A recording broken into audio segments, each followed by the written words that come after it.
know everyone's probably feeling a little, this is a word I learned, exhilarosted. Like, I like that. We've been learning a lot. I also learned that the average adult attention span is somewhere in the 9 to 12 minute range. So you guys are crushing it with this panel, this conference today. Thank you. We have an amazing final panel for you this afternoon, after which we will do a very brief sort of lightning round wrap-up panel with all of the moderators who were able to stay. So as we discussed this morning, we have been talking about learning from unfinished business and leaning into the future. And so this panel actually will encompass both of those things. And we'll focus on some of the technology aspects that we teed up this morning, as well as some of the prescription drug pricing and other kind of biomedical innovation pieces that we haven't talked about as much. So to that end, it's my pleasure to introduce Dr. Anthony Chang. He is the Chief Intelligence and Innovation Officer and Medical Director of the Heart Failure Program at Children's Hospital of Orange County. Dr. Chang is a pediatric cardiologist who has been medical director for several pediatric intensive care programs and has worked at children's hospitals from Boston to Miami to Texas and now here in California. He has used his MBA, MS in biomedical data science, and certification on artificial intelligence from MIT to innovate in pediatric cardiac care, and he serves in many medical organizations. And he founded the institute of which he is now the medical director. Again, the Medical Intelligence and Innovation Institute, which is dedicated to implementing data science and artificial intelligence in medicine and is the first institute of its kind in a hospital. So Dr. Chang, take it away. Thank you. Thank you very much. As Jerry Seinfeld says, make me earn it, but thank you. Wow, I almost didn't make it here dealing with some of the issues that were discussed in the last session firsthand as a practitioner. So it's actually very sobering and good that I'm still practicing medicine to remind myself of all the issues firsthand. But I'm happy to be here. And first of all, is Diane Ford in here? I know she's going to be terribly embarrassed by this. I didn't warn her.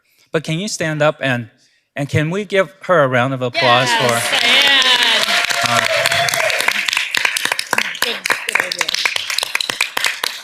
I know you're so self-effacing that, and I should have warned you, but I forgot. Wonderful to be here. We're facing a public health emergency, not just a crisis. And I'm not even talking about the pandemic. I'm talking about the projected loss of life expectancy for all the segments of the population, not just the minority groups now, for the next 20 years, for the first time since before the Second World War. Somehow that's not being publicized. I think we're fatigued from the pandemic, and we're forgetting that this is going to be a tough 25 years ahead of us. As some of you know, I have two young daughters, 8 and 9. I'm looking at them, and I sometimes get very emotional knowing that we're not leaving them a good healthcare platform to get taken care of. And for those of us who are getting older, the same. So we really need innovation in a very big way. I'm glad most of you stay for the session. Sometimes when the innovation topic comes up, people say, oh, it's okay, early departure to the airport.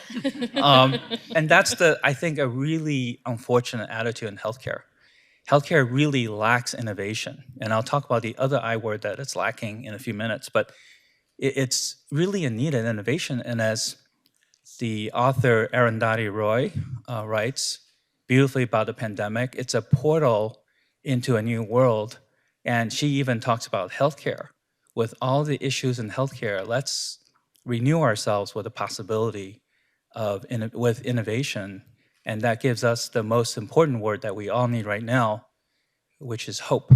There's very little hope if you don't think about innovation. And I totally understand the gravity of everything we talked about up to now. I'm sorry I missed most of today, but I get the feeling that there's a lot of doom and gloom, and it's good to think about hope and look at your children and grandchildren. this is why we have to work even harder now. This is not a time to let up and retire and leave. This is a time to really work harder because they're worth it. And I think you all agree with that. So on that optimistic note, I want us to, when we talked our panel here, and like Rishi on the last panel, I'm blessed with 3 fellow female panelists. And we thought we should be innovative about the innovation panel, that we shouldn't be like any other panel. This is in no way a competition with the last panel, okay? There is no competition. There's no with competition, the last panel. yeah. And we're gonna do a rotating moderator because we want a really ongoing conversation rather than extended monologues. We want a conversation amongst the 4 of us. So after 15 minutes, I'll be the timekeeper. I'm going to, I did have a late start, by the way. I'm gonna hand the moderator role to my very capable partner here, Sarah, who will introduce herself and then ask the other 3 of us questions that she has made up, and then we'll go to the next moderator, Sarah. Okay, so it's a different format, and I'm happy to experiment with that. So just like when I was at Harvard, we concentrate the glory and displace the blame. So if this doesn't work out, then it's everyone else's fault as well. So That's fair. all right, and I want to say a special hello to my CHOC colleagues who are nice enough to come and support me for this session. All right, so I'm going to ask a very simple question because innovation sometimes is a little bit fuzzy to some of us, and sometimes it's even harder to define innovation in healthcare. And the most challenging is clarifying the return on innovation in terms of value of the innovation, all right? So I'll pass this on to my fellow panelists first, and I'll end up with me. But how would you define innovation, and how would you say healthcare is different than innovation when they talk about innovation in Silicon Valley? And how would you try to convince your boss the value of innovation? We'll start with Sarah. Thanks. Really great to be with all of you today. Easy first question, Anthony. Thanks. One of the things that I do think is different. Let's start this way. I don't think there's some things about innovating in healthcare that are no different than innovating in other places. And so the mechanisms that we have for investing in new technologies, new drugs, often come from venture capital and private equity. That's not much different than investing in a new tech startup. And there's things that come along with that we need to name that aren't always positive. And I really appreciated that KP talked about this earlier in terms of thinking about, okay, I need 100x return on that investment. And I appreciated that he was challenging us all to think that maybe that's not the right metric when we're talking about health. So while I think there's a lot of things when we're talking about innovation in healthcare that look the same as the other parts of our economy, there are parts where it looks different. And there are parts where it should look different. And that's a value judgment. I'm using should very knowingly because we're dealing with something different than whether or not your iPhone is, can hold 500 million songs or can hold 300 million songs or whatever the metrics are for the type of innovation that happens in other spaces. The value question is one that I live every day. So for those of you who don't know, ICER, the organization that I work with, is the de facto health technology assessment group for the US. That's a very common term internationally, not as common domestically, but basically we do analyses to know what kind of value new interventions are bringing to the healthcare system and to patients. And we take a very, we're utilitarian is some of the words that sometimes are used for us, but just our philosophical approach is prices that we should pay for in healthcare should match the benefit that patients receive from them. I know, radical idea. And so if I'm talking about innovation and how it should be valued, I'm going to take a pretty utilitarian approach that there should be evidence that it's improving the lives of patients. What are we doing in healthcare if we're not going to stay focused on that? And there are ways that we can incentivize the right type of innovation by using that lens. And so I'll just quickly mention, we have done a lot of work in the prescription drug space. A lot of the concern about using an ICER approach to valuing new interventions in the pharmaceutical space is that we will undervalue them, or we won't say that the price matches the value, the price picked by the manufacturer. But what we have actually found is that when we have innovators who are swinging for the fences with really crazy clinical benefit, it translates into a really high price. Like $2.1 million for a cure for children with spinal muscular atrophy. We can have a whole other conversation about affordability, but like I kind of want to live in a world where we're incentivizing that type of innovation, and maybe we should not be incentivizing the development of the 20th drug for rheumatoid arthritis. And yet we still have an ecosystem that kind of does that. And so those are a few of my thoughts in terms of how we're valuing innovation. What does innovation look like? But I'm really looking forward to the perhaps one back and forth. major difference is when I talk to my Silicon Valley friends in startups and venture capital, they're always talking about financial metrics, almost always not talking about other kinds of metrics. So I guess in healthcare, you have to convince your C-suite or your boss.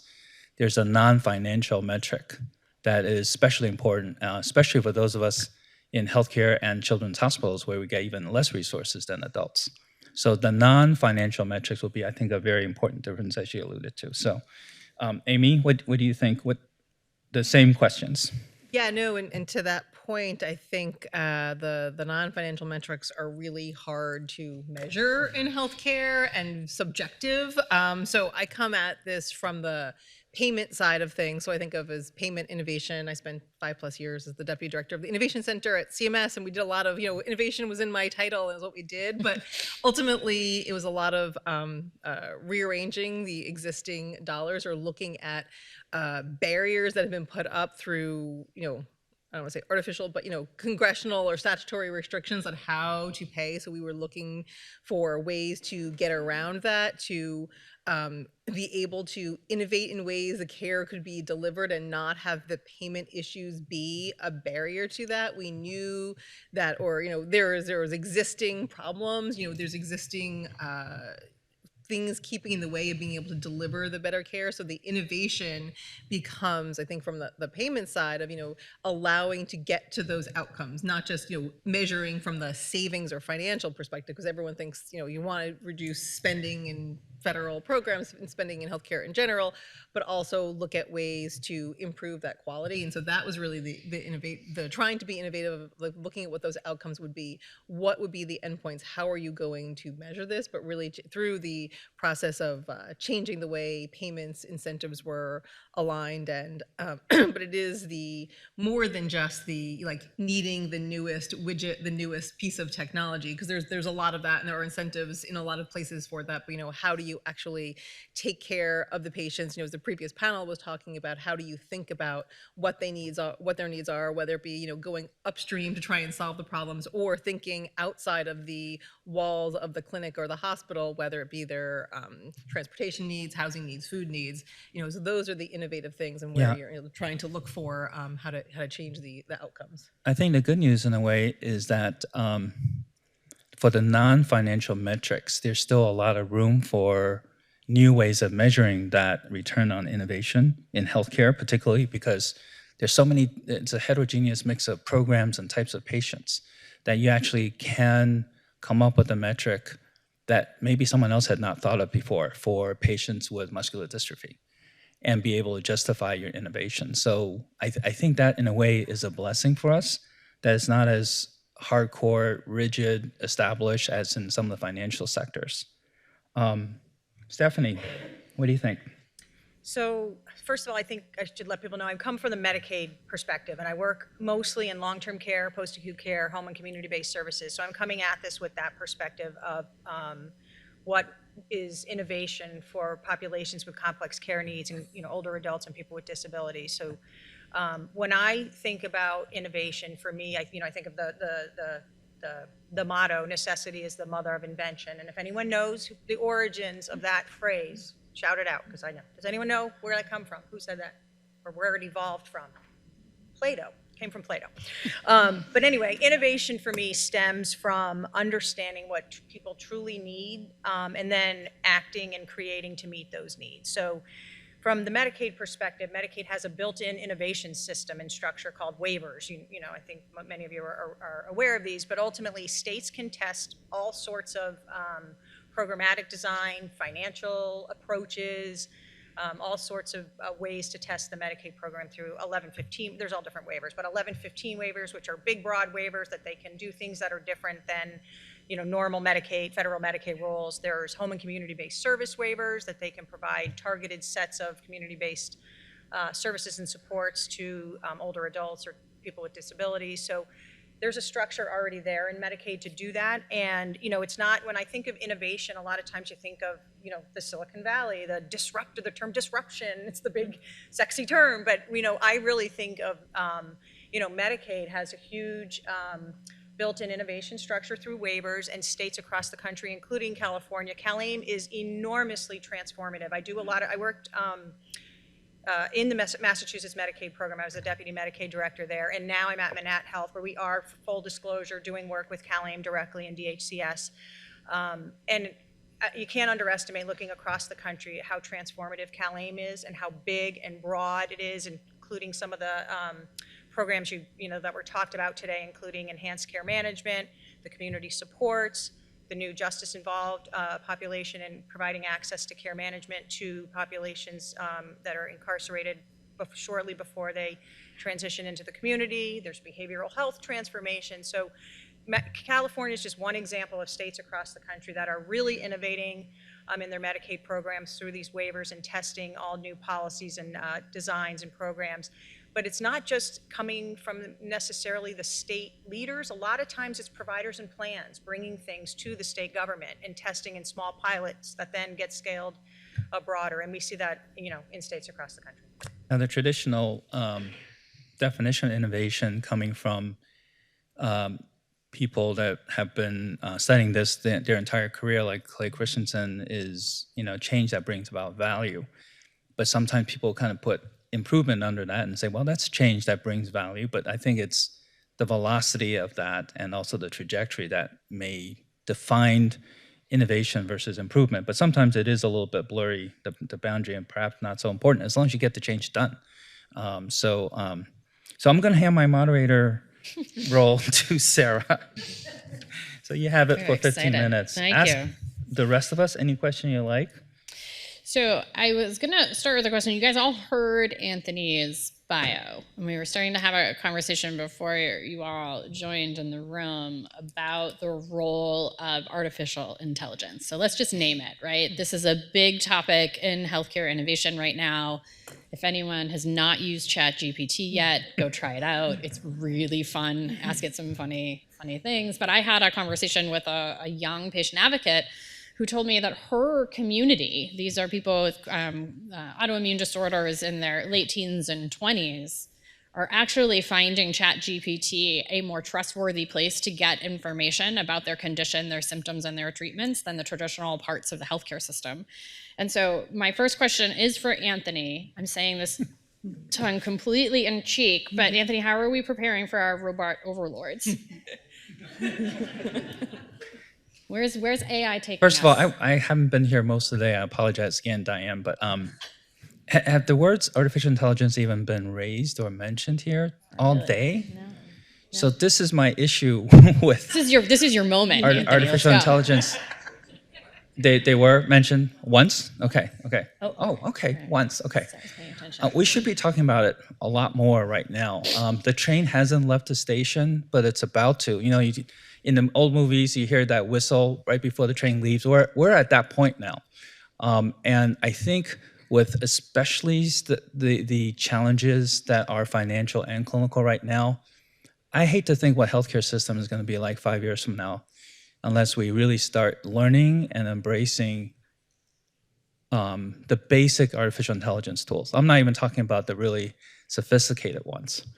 They're already available. It's been available for decades even. So the things that you hear about in the news with ChatGPT is actually fairly advanced artificial intelligence. That's a large language model that's only been around for a few years, and they will continue to evolve. They're already pretty good. I'll just give you a concrete example on the clinical side. I had a patient that has come to me after 5 different children's hospitals without a diagnosis, and some of you know this patient. He has the unusual triad of dilated cardiomyopathy, and I follow him for that, visual impairment, and obesity. Now, I'm not smart enough to figure out what syndrome he has, but I said, that's 3 different organ systems. He's got a genetic syndrome. I sent him to our excellent geneticist, Dr. Today, and within a month or 2, she came back and said, your patient has Alström syndrome. Now, that took 9 years in terms of a medical odyssey. The mom has 3 big beach bags full of records that she totes to every single subspecialist in the health system. 9 years without a diagnosis. It took ChatGPT 20 seconds. Literally, I could tell it's thinking for a minute, and then 20 seconds later, in the top 3 diagnoses, Alström was number 2. So imagine that now unleashed in the health system, just to get the clinicians a little bit of help, an additional resource that they can get to minimize these really, really long odysseys that's not only frustrating for the parents and the patients, extremely costly. Millions of dollars went into unnecessary testing. And that's a nano example of our health system. So I think, and I teach at 3 different medical schools right now in AI, and all the students and professors are asking me the same question that the New York Times published just a few days ago. Should we allow it to be used in class? And I'm a little bit disappointed in that answer. I mean, it's like saying to you guys, are you allowed to search on Google for anything? So I think humans are still have residual feelings about things that might be a little bit smarter than they are, or a little bit more knowledgeable, I should say. Not necessarily more intelligent, but more knowledgeable. And I told my class that they're absolutely allowed to use it. I feel like a hypocrite if I'm teaching AI. I'm not allowing the use of ChatGPT. But what I would like is for the students to write a paragraph critiquing ChatGPT's answer. And the students were so excited to do that. So I think hopefully that's the future of healthcare and AI, is that we learn to embrace it, obviously with a lot of caution, so that misinformation and bias isn't perpetuated. But as I always say, the best thing about AI is it allows us to reflect on ourselves as healthcare providers and healthcare workers in healthcare. Is we really have to examine ourselves to be able to allow a powerful resource to be useful in healthcare. We really have to think about how we practice, what we've been doing that's not right, and how we can reconcile those differences, including health inequities. So I think it's, as I tell my medical students, this is the most exciting 25 years in healthcare that's about to happen. And let's not slow down that process, because, again, if you look at your children and grandchildren, we definitely want to leave the world a much better place in terms of healthcare system. This is about as low as nadir as I can imagine for healthcare systems that right now we face. So hopefully we'll be on our way up soon enough. Appreciate that. Stephanie, Amy, I was not going to make you guys comment on AI unless you wanted to. Okay, all right. But I did have a question for Amy, shifting gears a little bit. And so we've touched on it a little bit today, that the Inflation Reduction Act had a pretty transformative provision, which was allowing Medicare for the first time to negotiate the price of drugs directly with manufacturers. The broad strokes, it's a handful of drugs the first couple of years. They have to have been on the market for 9 and 12 years. Depending on how you count, but basically not for launch prices, but drugs that have been out there, they don't have any strong competition, so it's kind of fixing a market disruption when there's the monopoly pricing power that the manufacturers are taking advantage of.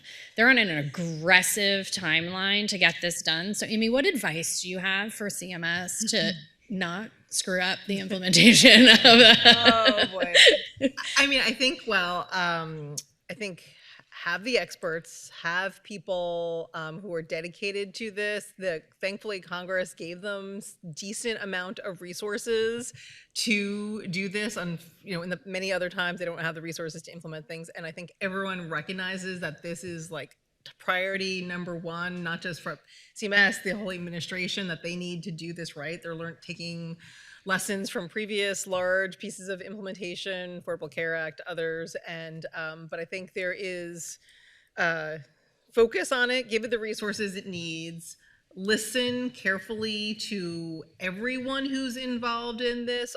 There people have strong opinions on this and lots of different things. So the humility of what they may know or may not know, and listen to it and synthesize it and be transparent in the process of, of implementing it. I think they're trying to do that. They're trying to engage with all sorts of stakeholders. They're trying to put out information, but you really need to be able to explain and justify. They know they're going to be having lots of congressional oversight, reporters. Everyone is after them on this. Not so much some people may for gotcha, but some people just are so curious about what this is going to be. So it's, document everything, be transparent on it, and engage, and, often ask the questions, and recognize, prepare for the incoming, because on these big things, you can never make everyone happy, and there's going to be criticisms from all sides of it. And so there is a difference between messing up the implementation and just having critical, people being critical of it or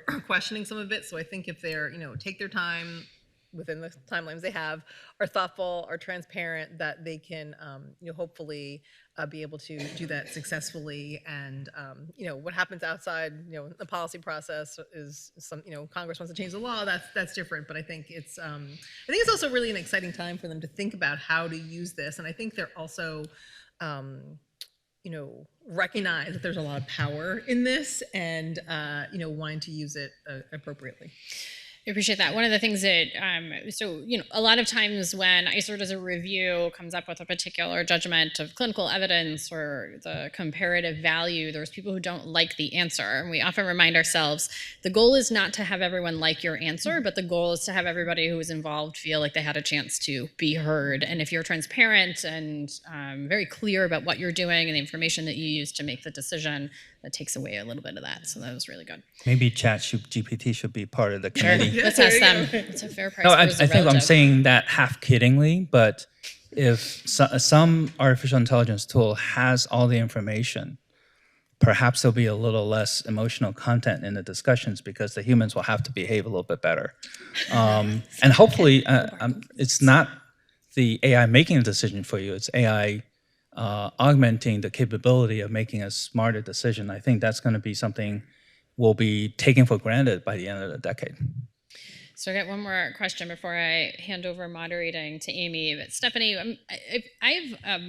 Stephanie and I are both from Massachusetts. We are very proud of the fact that sometimes innovative health policy starts in Massachusetts and then it goes to other places. I know, unpopular to say in a room full of Californians, but there's two of us up here, so we're going to do it. And given your work, what is the weather going to be like tonight? It looks a lot like you guys are. Well, I know we have snow, but that's true. I will say, when I was packing and I opened my weather app, I thought it wasn't refreshing because it said 50s and rain. I was like, that's what we have right now. Anyway, that's right. So Stephanie, thinking about, there are some ways some state Medicaid programs have been really innovating, whether it's on drug pricing, whether it's on dual eligibles. Is there something that you've seen in the Medicaid space that you're excited to see scale in terms of innovative ways to approach some of the challenges Medicaid departments face? So I do think California and Massachusetts, candidly, are standouts in terms of innovating in the Medicaid space, testing policy designs. Obviously, the scale of the population, the diversity of the population, the geographic diversity of the population are very different. But both really kind of advancing the needle in different ways, in a lot of ways. In California, for me, a lot of, again, I work in the space of populations with complex care needs and older adults and people with disabilities, where care management, care navigation, care coordination is critical to people and their families and their caregivers, to make sure that they're able to access services. And a lot of folks are using services daily. It's not going to the doctor once in a while. It's using a personal care aide or a home health aide daily. So for me, I think the biggest area for innovation lately in some states has been around care management for high need, high risk populations. Enhanced care management in California, obviously a huge what's the word I'm looking for? It's, kind of a leader. While, Massachusetts has care management and different programs have care management programs in their Medicaid programs. When just recently, actually, I was looking for other states that might have something similar to what California is doing in its Medicaid managed care plans. It's enhanced care management with a whole population health management and service and benefit kind of surrounding it. And there aren't any. That have so many people in managed care, and then this high touch, intensive care management program with transitional care, helping people in and out of hospitals or nursing homes, getting to the right care setting, and it doesn't exist. And enhanced care management and the access to community supports that the Medicaid managed care plans in California are providing is really unique, and I do think many states are going to follow. And then in terms of, one area I was, was hoping to talk about through the day was dual eligibles. These are the, over 12 million people who are eligible for both Medicare and Medicaid. Most of this population, these people have been since the, origins of these programs in two completely separate managed, programs. And, in terms of their the card they use, their provider networks, the services they get, a whole set of services are covered by Medicare, a whole set of services covered by Medicaid. And navigating the two systems for these really high need and high cost, candidly, populations has been a disaster since the beginning of the programs. And since the beginning of the programs, there have been efforts both at the federal and state level to integrate the two programs, whether it's through PACE programs, which someone was mentioning earlier, extremely popular programs that provide care, both Medicaid and Medicare services to people through adult day health center settings, but really do integrate care for folks on the ground. But these types of programs, whether it's PACE programs or they're called integrated care programs that are typically partnerships between state Medicaid programs and this, a specialized type of Medicare Advantage plan called a DSNP, a dual eligible special need plan. Despite all these efforts since the beginning of the program, these two programs in the 60s, only about 10 or 12% of dual eligibles, folks who are eligible for both programs are in these types of models. Most are still in traditional Medicare and Medicaid fee-for-service, kind of left on their own to navigate. So in terms of care management, this is a population who could benefit dramatically from enhanced access to care management. And states across the country, including California and Massachusetts, are working hard to design programs that bridge and integrate between their Medicaid programs and these Medicare Advantage plans. Also the Medicare fee-for-service program, to the extent folks are in that program, but it's really, I think, a goal to move people towards more managed, integrated efforts that are, Medicaid managed care plan partnerships with these DSNPs, these specialized Medicare Advantage plans. So California, Massachusetts has those. New York, there's about, I don't know, a bunch of states have them, but I think the furthest along are California, Massachusetts in those spaces. And that's going to be a huge area of innovation going forward as CMS and the Medicaid and Medicare Coordination Office, the Duals Office at CMS, are really trying to incentivize the development of these programs in other states. I think sometimes we're naturally very U.S.-centric in how we look at healthcare, but I see nodding heads here, so I know you agree that it does pay to pay attention to what other countries are doing and how they're doing it well, especially in the early phases of the pandemic when it was just a public health race, basically, and how competent you are, rather than all the complicating factors that came later. I mean, you have countries like Singapore and Taiwan are really exemplary, and perhaps Sweden also, just outstanding in terms of handling a public health crisis with the infrastructure they have. So I felt like the first 3 to 6 months of the pandemic was like a true test of your battle readiness in public health. Australia, New Zealand. So I think we need to look at those countries and how do they have perhaps 20% of the per capita investment into healthcare that we have. Singapore, maybe even less. How can they achieve so much with so little is something that perhaps we are not leveraging enough when we look at our policies. Well, we touched on this a little bit, or they touched on this a little bit in the last panel. Before I pass that off, Amy, for you to take over some moderation, the choices that we make as a society on where we invest our money and in what is starkly different in the U.S. versus the countries that you mentioned. It's good medical care, but not good health care. That's right. So the social services investments that happen in other countries in long-term care and Care financing in is gonna raise financing and that. all these things, it's actually divorced from the healthcare financing system. And so there's just, it's an important distinction in terms of where we sort of allocate our resources. And also individually, we don't give everyone a strong enough incentive. In Singapore, I spent a year growing up in Singapore, and everyone gets a health savings account equivalent. And if you don't need it, then you get to keep the money. So that's one really good incentive, is you're essentially earning money for your health, which is what everyone wants anyway. So something that would be pretty radical and innovative here, I think some plans are already considering, because they pay you to go to gym and all that stuff. But that's a very superficial cut at this. It's really making you accountable for your own health to a large degree. Anyway, Amy, to Okay, you. thank you. Oh my goodness, so many things to talk about. I'm like looking at the time there. So Sarah, we're talking about things that we're really good at, cutting edge technologies, one of which are cell and gene therapies.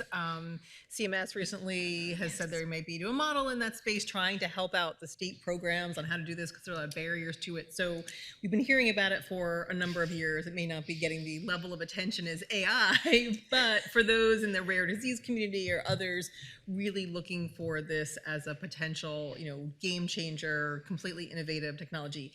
What are you seeing? Or is it there? Is it really going to live up to the hype? And how do we manage that within our system of, limited resources or misallocated resources? No, great question. I'm going to ask ChatGPT.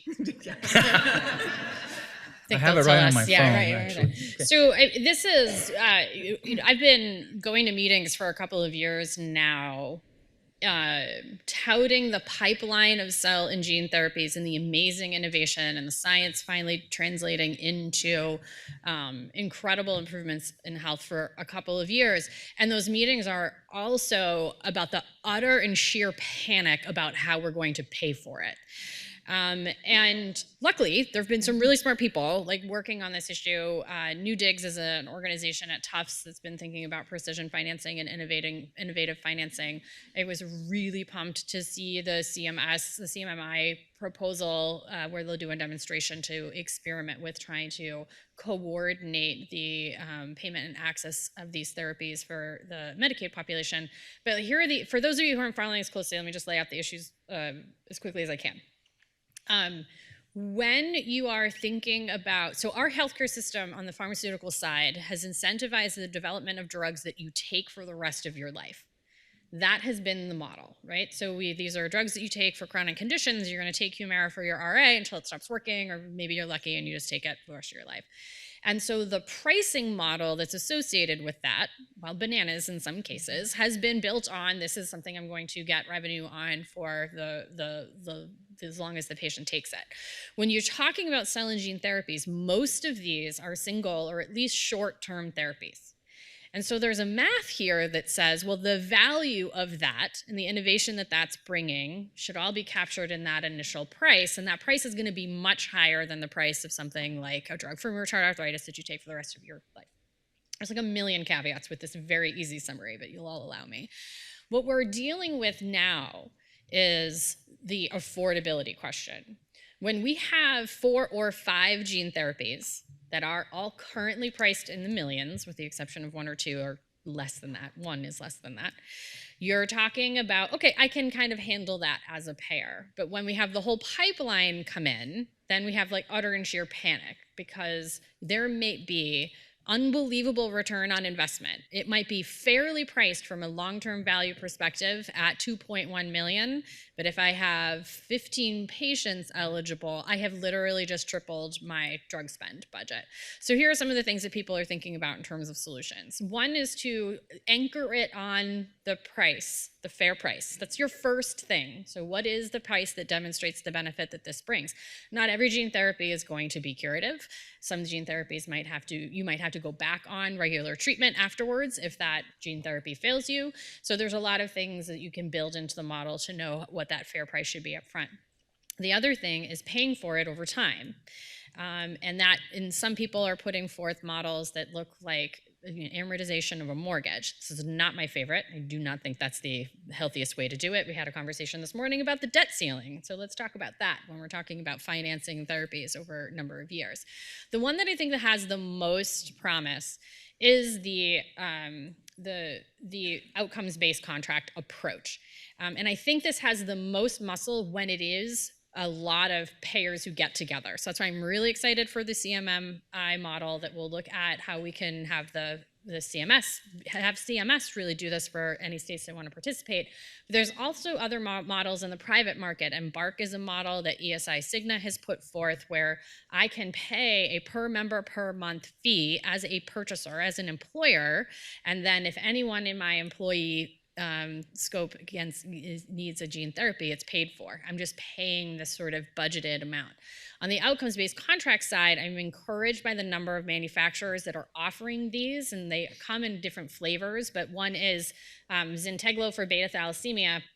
The manufacturer has said that at 5 years, if anyone actually needs to go back on to transfusions, which is what it's supposed to replace, will give you an 80% refund on the upfront cost. Now, the skeptic in me knows that that math being done by the manufacturers is being done in a way that they make sure they're going to make enough money on their investment, and yet I'm still optimistic this is a way that we can afford them. And, you know, part of me is okay with them making some money off of this because I want more gene therapies. I mean, the science that's out there is pretty freaking awesome, and we should all be really excited. And as it gets away from more of the rare conditions, the smaller conditions, into some more common ones, it's not going to be long before we know people and have people in our families who are going to want access. And if we don't do this right, we're just going to worsen disparities. It's just going to be people who have very generous health insurance and who are part of or can crazily afford it themselves.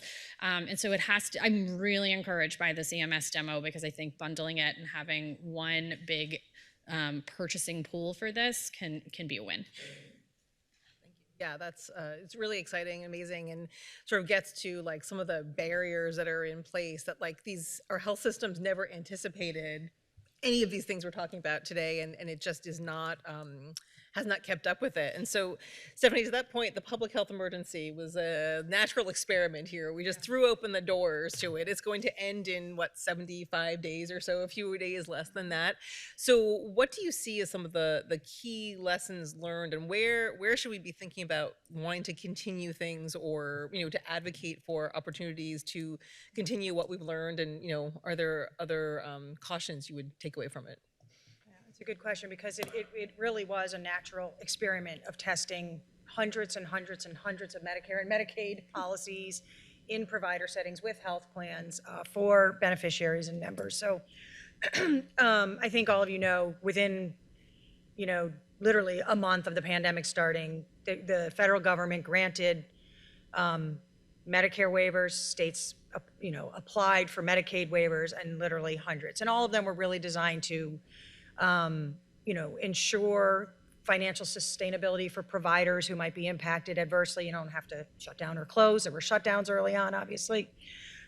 To not disrupt access to services for people, again, coming from my perspective of populations who are using services daily, going out of their homes into care settings, or even more importantly, having people come into their homes. It was really about ensuring seamless access to services, workforce supports, bolstering the workforce, expanding the workforce. I talk about the scope of practice flexibilities as workforce extenders in some ways, because I know there was a whole panel earlier on the workforce and how there's a severe shortage of the workforce across most of the healthcare settings that we all know and love. But so early on, it was all about implementing these flexibilities. And, at the time, states were, at least from the state perspective, they were requesting them. They realized they didn't use them. But over time, particularly in 2021 into 2022, it was a lot about monitoring, wow, this is just a natural experiment. We can, was that a sign that we're done? I know, we've talked too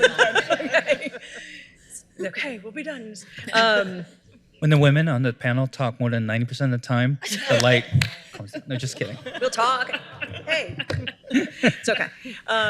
So, over what it became a natural experiment that states and the Fed started to monitor. And there's been data collection, there's been surveys monitoring how these are really having an impact on the ground. Were they really doing what they were intended to do? So, for the past year or so now, looking at May 11th with the end of the public health emergency, many but not all of these flexibilities were tied to the PHE. They either end at the end of the PHE or within a certain time frame thereafter. Some of the Medicare ones that Amy follows were kind of delinked from the PHE and were extended a little bit further, particularly some telehealth ones with the omnibus bill at the end of the year.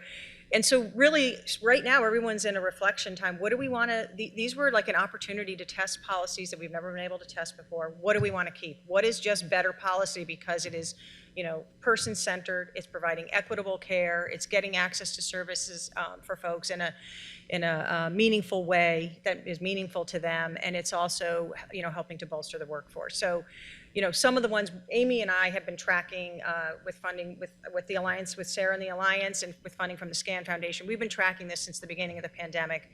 And looking forward, some of the biggest ones really are around telehealth. It was an absolute game changer in both the Medicare and the Medicaid space. It exploded. It came down a little bit, but not to pre-pandemic levels. It's here to stay. And now there's a lot of thinking about, do we make it permanent? I think about half the states have made telehealth permanent, parity permanent now.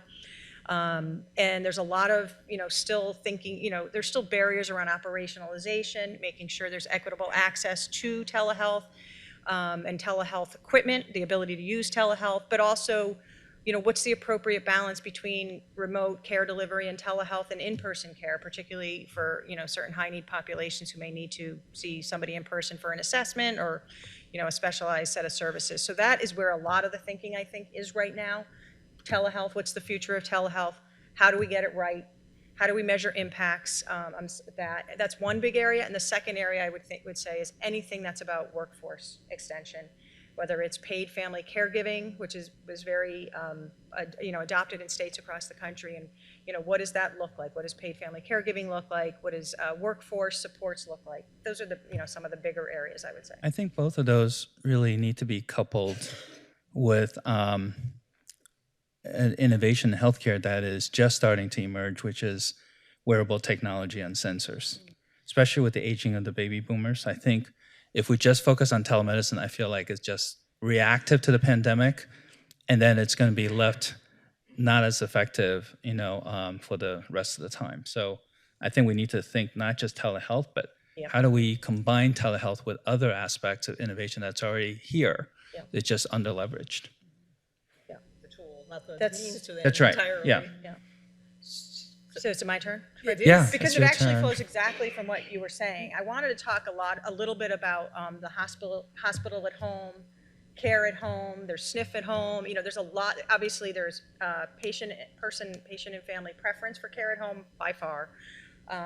The market is kind of reacting to this and creating, remote patient monitoring. There's all sorts of technology supports being created to support care at home. Policymakers and payers are shifting. States have been shifting towards home and community-based services for a while now. Medicare is obviously doing this with supplemental benefits and some other things. So I want to hear from all of you guys about what is, telehealth is one piece of care at home. What else needs to be in place? What are the biggest barriers, and where do you think care at home is going, and whether at all different levels of care? Okay. I do think it is, the future. I think we've learned from it, from the PHE. People want those flexibilities. Providers have taken it up.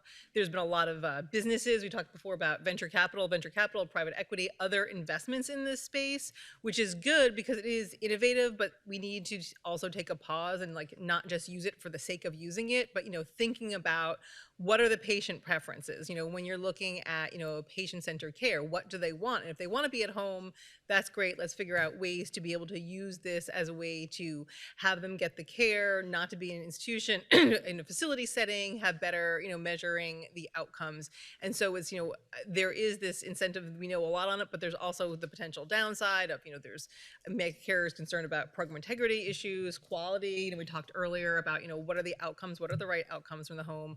What are the burdens on the caregivers? Hopefully there can be support and that this is not just offloading or trying to have the the spouse of the child like be brought into the workforce, and if they are, how can they do it? I know Medicaid has done some experimenting in that space, so it is a really great opportunity, and there's some really interesting, innovative approaches out there, but it's still in its relative infancy. There's a lot of technology that can be supporting this, as you said, Stephanie. And so I think, optimistic about this, but really need to think about how does this actually happen, and how do you make sure the patient's getting what they want, and how do you, pay for it appropriately, and make sure that the providers are qualified and doing what they need to be doing. And it brings into a whole slew of federal, state, regulatory issues, both from the payment side, licensing side, others, and but there could be some really great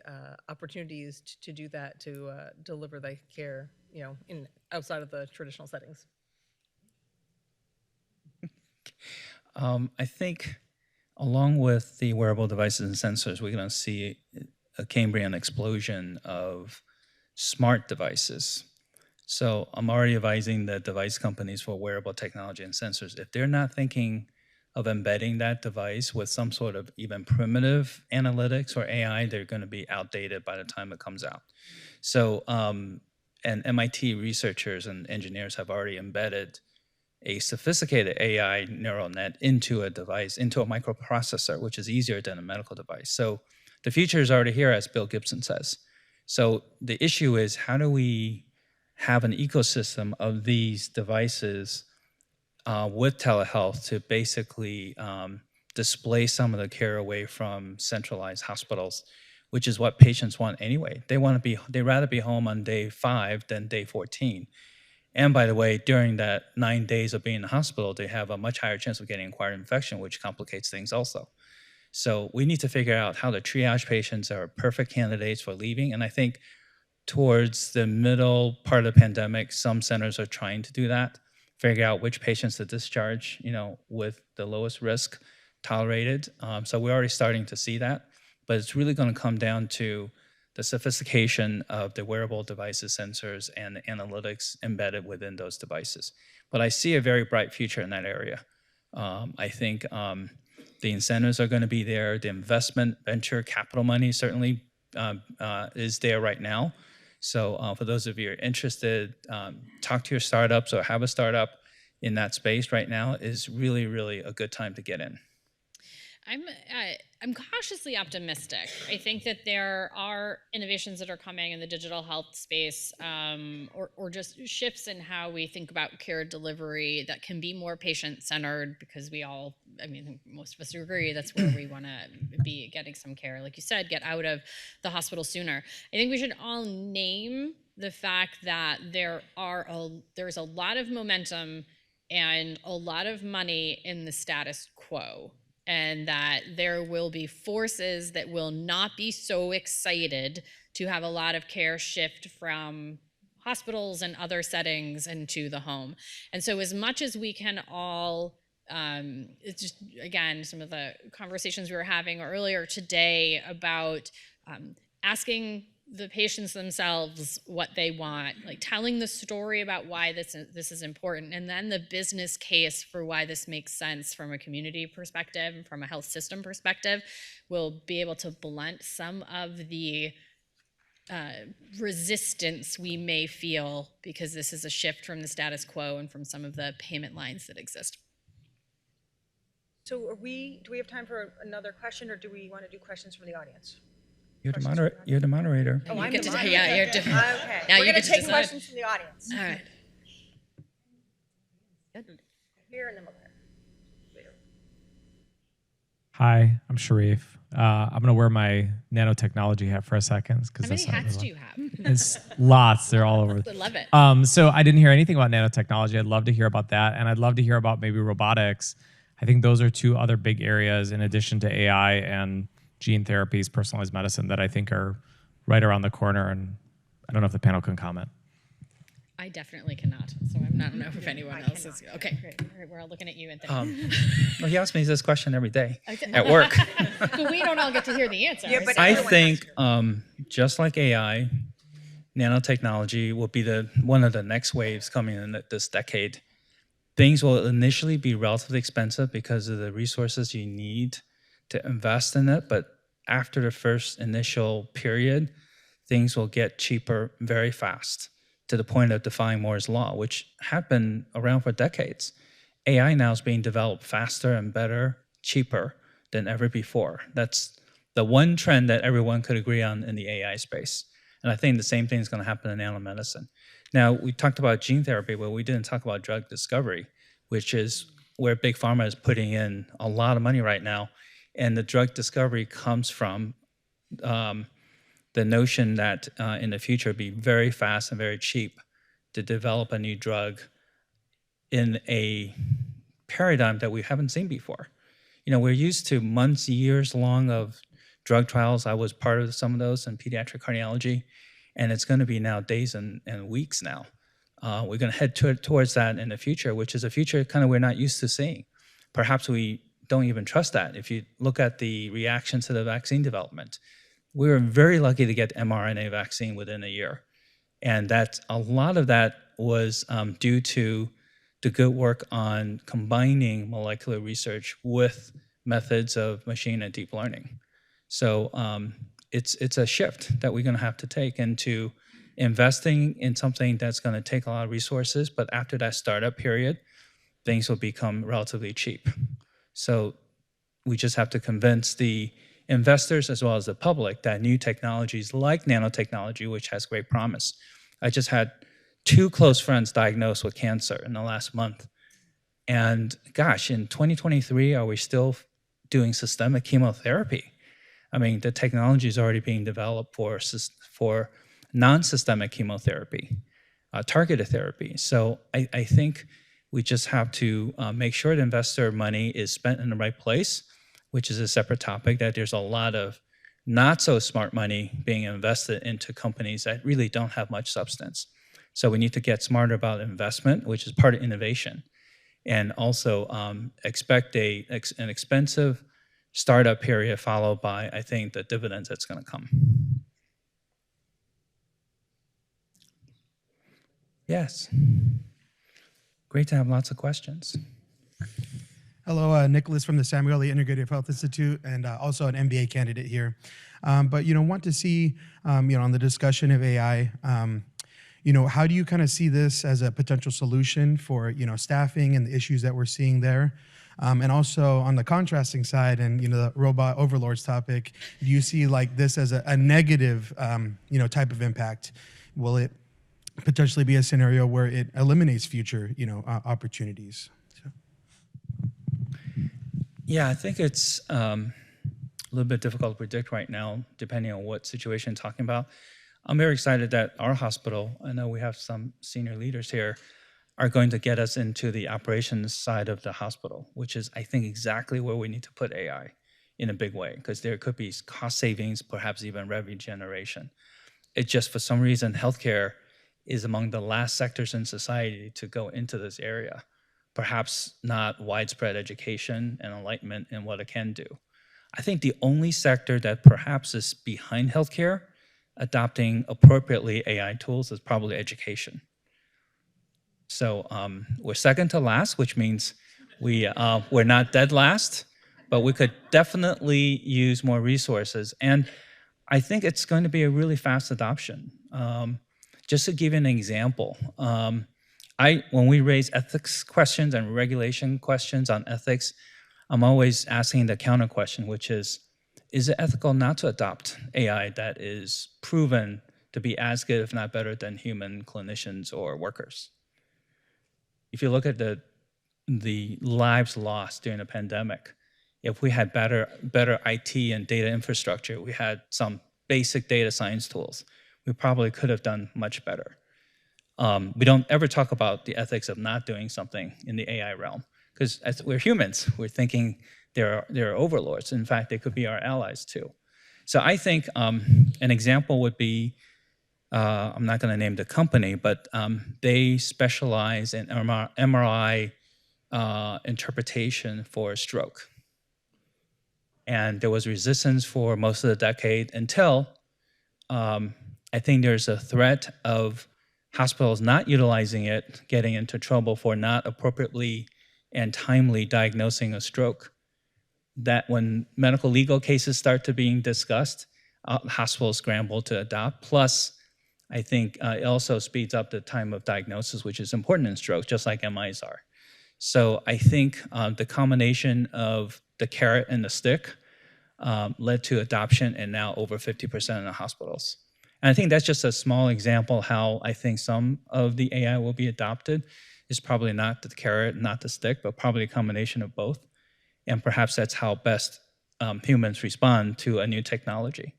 If you think about new technologies, this is probably not a widely publicized historical fact that humans did not adopt to the modern technology of elevators that are, if you go to the Coronado Hotel down in San Diego, they still have a human operator in the elevator.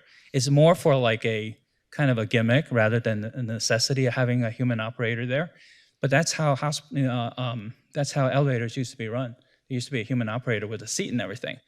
Does anyone know what changed? Why all of a sudden there was wide adoption of elevators without human operators? I know you know.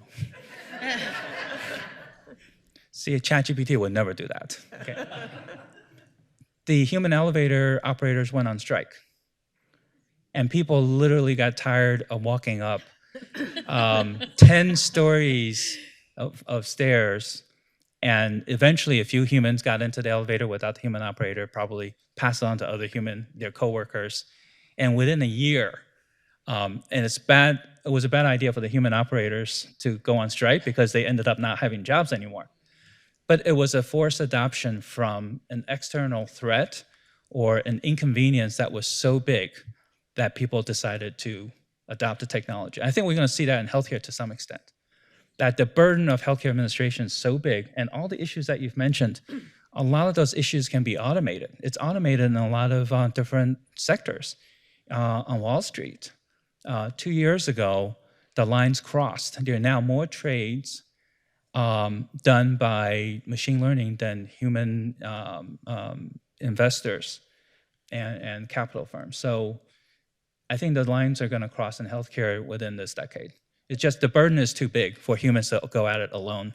But let me just do a bit of a call to action, bringing on some themes that we've heard throughout the day. We've heard about the enormous amount of distrust that we have in the healthcare system. We've heard about the disparities that we have in the healthcare that we deliver. If we don't get this right by making sure that those who will ultimately benefit or potentially be harmed by the introduction of AI, if this is a top-down introduction, it is going to fail. And so my call to action is for it to be from the innovator side, from the executive deciding to introduce it, even if it's just reading MRIs. This is something that should involve the community. Because that's the only way you're going to get widespread adoption. Otherwise, it's going to be cynical people like me making jokes about robot overlords still. So. There's even a cartoon with ChatGPT as a robot, which is a total misunderstanding of AI. But I think it might be another hybrid approach, which is it's going to be a little bit Darwinian. The hospitals and health systems that are starting to adopt more and more will surge ahead in terms of having financial longevity and perhaps better performance even. So a few hospitals are already showing that. So I think, I think it's good to have some mistrust, but at the same time, you don't want to mistrust it to the point where you're in that adoption curve, you become the laggard, and I think that's going to be too late. You may not be in business if you're too late in the game. I know I've been doing a lot of talking, but I do have a burning question. Thank you. One of the themes that seems to come across here is, just innovation, almost like mind-blowing innovation, and then kind of on top of this like Flintstones chassis of, of like decision-making, of governing, of, operating. And I have like the least sexy question, but I want to try to put Sarah, Amy, and Stephanie on the spot a little bit, just because you've all sort of interface with government. agency is. I wonder if you can speak a little bit to the capacity of just from the IT like infrastructure perspective of like FDA, Medicare, and Medicaid in particular, right? To sort of like do this stuff. I just learned, I didn't even realize this because I don't follow tax stuff, but that the IRS is still like running on COBOL, which some people know what that is. So like, can you speak to that? Like what will it take to invest in the right kind of infrastructure to even be able to like begin to handle these kinds of innovations? I'll just quickly add, because Amy and Stephanie are going to have a much better answer for this. Just an example, in drug pricing, you can have a different value-based price depending on what the drug is used for, right? The fair price for Humira for rheumatoid arthritis is different than the fair price for the drug for psoriasis. We couldn't figure out, working with payers, how they could implement an infrastructure to pay two different prices.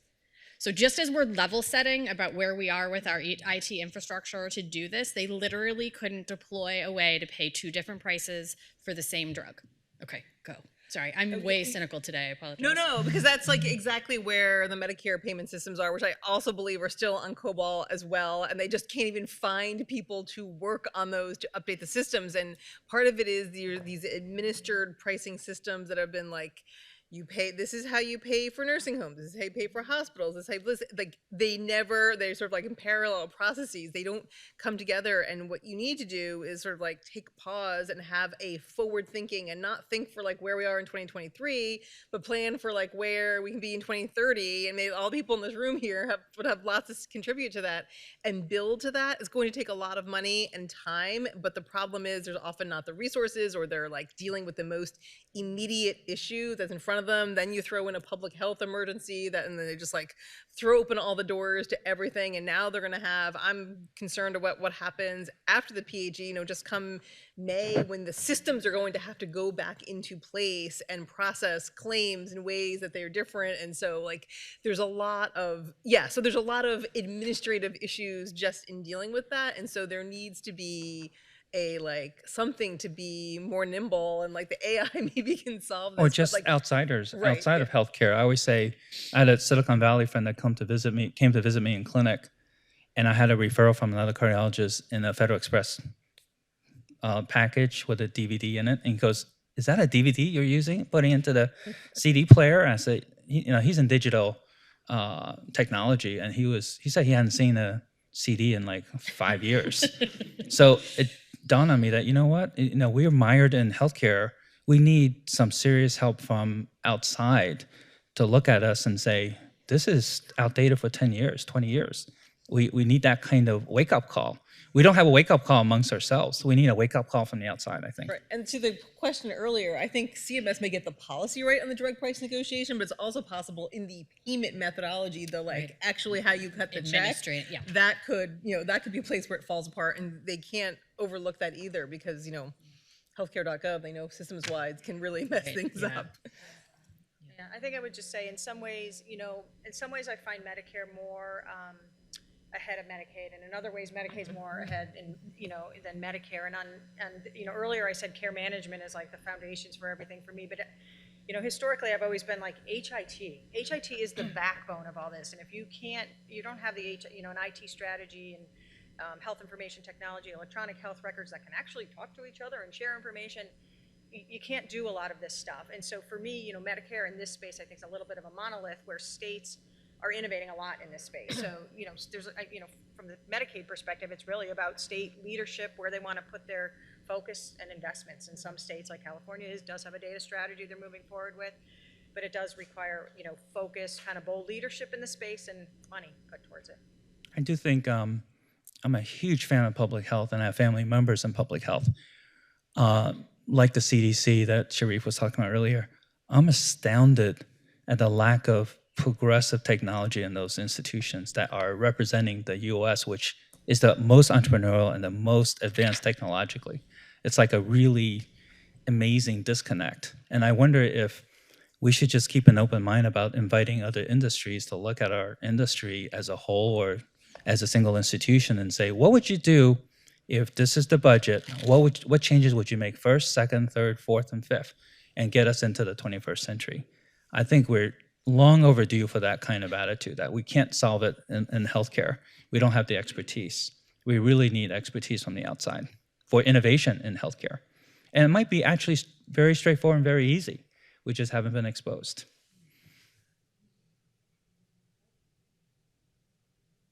Sarah's in charge. One more Hello, question. hi, up here. Oh, This is Scott Flynn up here from Blue Shield of California.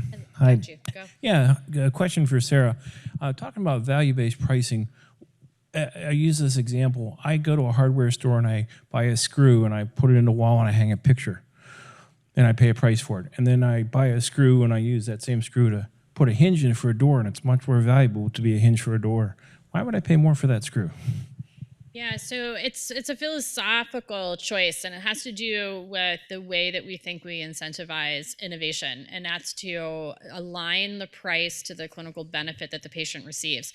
So the benefit that a patient with rheumatoid arthritis receives from Humira is actually different, measurably different than the benefit a patient with psoriasis gets from Humira. And that was just the example I was using earlier. And so the idea is that the ceiling price that we should pay for society is tied to what the manufacturer can demonstrate through data that happens. So your screw examples is helpful. It's just the other solution is we are price takers to whatever the manufacturer decides to charge, and then we're negotiating without any baseline to know what the price should be. Well, that price feels high. Well, that's okay. That's great. It might feel high to one person and not the other. The other problem we have is we're one of 2 countries in the world that have direct-to-consumer advertising for drugs. The other one is New Zealand, by the way, for some reason. And that doesn't help. And then we have off-label uses. I had to go pick up a real-world example. I had to go pick up the drug Ozempic for a relative of mine with diabetes. And they said they were out. Even at $2,000 a month, they can't get enough supply because it's now being used as a weight loss drug. Yep. So, it's really a shame that diabetic patients now won't have access to it now, and without a long wait, and have to pay a higher price potentially. So it's a very entrepreneurial marketplace mentality to healthcare. At some point, we pay a lot of negative consequences for that. Good. Thank you. Yeah, well, that was a lot of fun. Oh, wait. gentleman Oh, there sorry. had Do we the- have one he had more? the microphone. All right, There you one go. more. Sorry. Okay, we heard earlier about what are the differences between innovation in healthcare versus other things. One is there's a regulatory pathway. The second thing is often to be attention to who's going to pay for it. Yeah. And so as you're talking about $1 and $2 million therapies, we talked about great innovative plans in the last panel, but you still have to convince that CFO who says, the average person is in my health plan 2 years, Right. and you want to pay $2 million for something that'll benefit somebody many years in the future when they will never be with me. How do you convince that CFO to pay for it? Because eventually they're going to have somebody in their plan who got a gene therapy that someone else paid for. I mean, when we get to the point, it is tricky right now when there's 5, and that's going to feel more acute. But with the pipeline that we have, you're going to pay for someone today, and then they're going to leave your plan, and you're also going to get somebody who's not going to need factor replacement because they got the gene therapy from another plan who paid for it. That's the best way to think about this. That may not convince some CFOs, though. Oh, it won't convince any of the CFOs, but it just happens to be. It's a good answer. It's not. but, Yeah. But CFOs have a difficult job in healthcare. They're not necessarily going to be utilitarian or a believer of that just because they have to allow the health system to survive financially. It's not an easy call for them. Yeah. Well, Dr. Chang, you were a tremendously gifted healthcare leader and visionary, and it's been fascinating. Thank you for leading this panel, and thank you for innovating on the innovation panel. That was such a cool format. I'm going to borrow that. Thank you. So, are you okay to stay?